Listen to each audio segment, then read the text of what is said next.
When he was a boy growing up in Mansfield, Louisiana, Vida Blue's idol was Willie Mays. He never dreamed that someday he'd be playing in the same ballpark with his lifelong hero. And tonight, the first batter that the sensational young Vida Blue will face in this game will be 40-year-old Willie Mays. It should be just one of the dramatic moments of baseball's 42nd Major League All-Star Baseball game.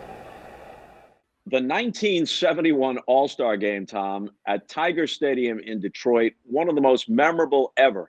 19 Hall of Famers in the game, plus Pete Rose, who essentially would have been a Hall of Famer. Even the two managers, Sparky Anderson and Earl Weaver, are in the Hall of Fame. But we know what one moment is most memorable from that game.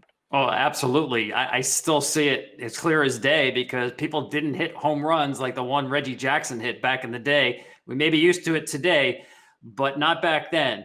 And you mentioned all the star power in that game, Bob, and that had to include Curt Gowdy.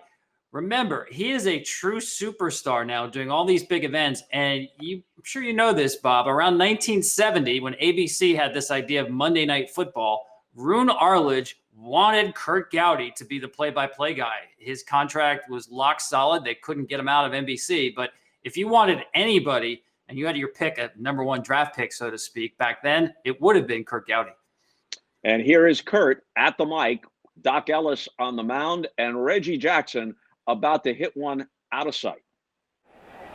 Reggie Jackson, good defensive outfielder, base runner, and thrower. And, of course, real power, especially for this ballpark. There's a long drive. That one is going way up. It is off the roof. That hit the transformer up there. A tremendous smash. Only 8 players have hit the ball over the roof there in Detroit. And Jackson nearly did it then out of the ballpark. By the way, there were 6 home runs hit in that game, every one by a Hall of Famer.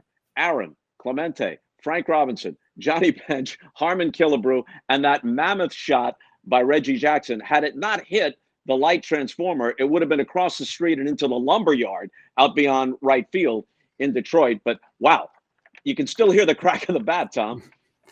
And you know what? I thought Curt did an amazing job. Again, not overselling anything, but you can hear the surprise in his voice, just tracking that ball as it goes off the transformer on the roof of Tiger Stadium.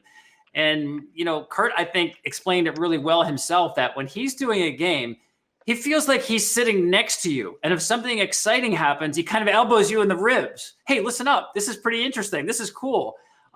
So I thought he nailed the call.